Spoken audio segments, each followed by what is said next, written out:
So here we are, Mitra. It's you and I. We get to do this bit, the two pundits halfway through center stage, halfway through the football match, as it were. And I'm going to try and use that metaphor as much as I can, because those in Europe will know exactly what I'm talking about. But I think it's a useful point halfway through center stage, as I say, to kind of get a sense of what we think are some of the overall themes that we've heard so far. I've been busily writing down notes. I know you have, as we've been going through.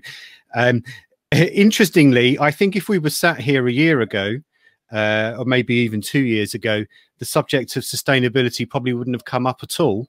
And we've had it touched on quite a few moments during this afternoon session. And another theme, I think, would be fair to say that there seems to be a lot of optimism about doing the right thing, but also trying to think differently, by which I mean Tim Davies, when in the session about pushing for direct, was saying about, this is the opportunity for hotels to kind of grasp the opportunity that they've got while they're on the upswing versus the OTAs. Themes that I think I've picked out so far. I don't know about you, if there are any different or any kind of comments you want to make on those so far. Yeah, for sure. The sustainability piece just rang, throughout every session. I think we heard discussion of that. And so I think it's going to be really interesting to watch that space and to start to see what's happening. We have a story today about some work in that area. I think clearly it seems as though the suppliers and some of the platforms are starting to try to address this. But of course, as was brought up by some of the people today, the big unknown is how the travelers will actually act when the time comes to start traveling again. So for sure, that's a big one. And yeah, and then the whole experience thing, I think, was another common theme that I also picked up on as well, related to, as you said, the hotels and the ability to personalize. And then also just around, the acknowledgement of some of the stress of this past year. I think it was the first session, maybe it was Sharuda who used the term emotional roller coaster. And certainly this, there's still just so much uncertainty as to what it feels like and what it is like to travel, and what roadblocks you may face and all of that. So yeah, it's a good point. There is uncertainty, but I've not felt much nervousness. Yes, there is nervousness. No one really knows how this is going to pan out the rest of this year, especially here in Europe. You're in a different situation there in the US, but I sense that perhaps brands have been actually taking the time to really think about how they want to emerge either better companies or different companies as we get towards the second half of this year. And to go back to the sustainability thing, is something that Sally said that I thought was really interesting. And it was sustainability is on the agenda. 2019, we had the Greta effect here in Northern Europe, especially. There was flight shaming and all these kind of things. Yeah.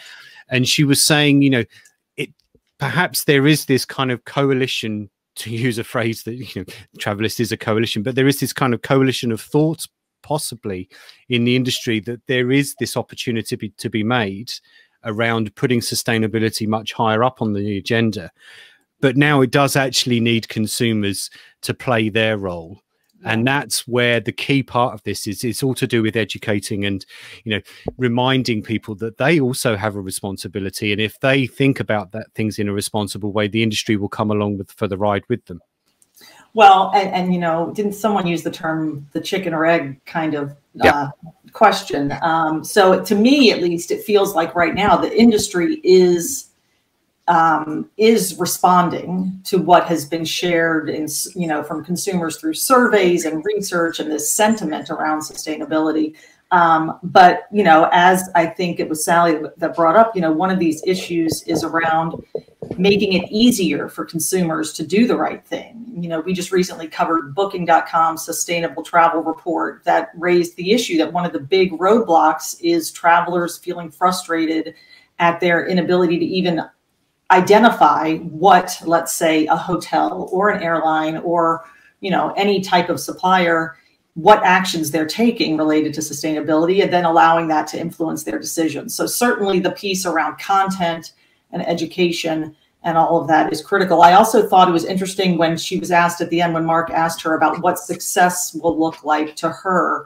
And she mentioned, you know, it's a combination of helping consumers make better choices, which is that content piece. And then also helping to spur some growth and innovation on the supply side. And I think that was something that I heard. I spoke to Zina Ben-Sheikh from Intrepid Travel just yesterday, and she talked about that piece, about how there has to be more innovation and effort on the supply side to move this forward. Okay. I think something else that kind of stuck out for me, to go back to the Maud and Tim session about pushing for direct. Tim especially, I thought, had some very interesting things to say when he was discussing both share of traffic versus share of rooms, and the larger you are, the more kind of weight that you have to kind of propel the strategy that you've been doing so far. But I thought there was two things that he said that were very interesting.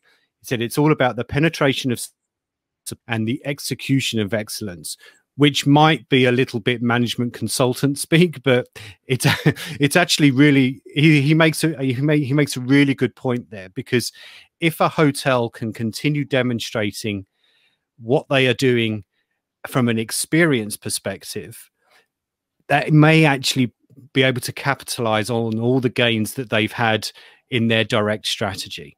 And whether they can hold on to this power. Now, the flip side of that, of course, is that obviously the large OTAs, as we know, in 2019, Booking Holdings and Expedia spent close to $12 billion in digital marketing in the year, and blah, blah, blah. They're able to do those things very, very well, but they've scaled back this year. So what happens, and this is a rhetorical question, what happens once they start feeling that their coffers are slightly more acceptable to spending large amounts of money on digital marketing? That's when potentially hotels kind of put their hands up and surrender and say, well, okay, we're back to what it was again in 2019, possibly. Yeah, I don't know. I mean, for me personally, I think this idea of a more personalized experience that potentially can be provided for me by a hotel brand that I have returned to again and again. You know, Maud used the example of, she's going to greet you with your favorite glass of wine, and she's going to have you already signed up for your Ashtanga yoga class that you enjoy. You know, and again, to me, that kind of correlates to this topic of some of the stress of the pandemic and the uncertainty.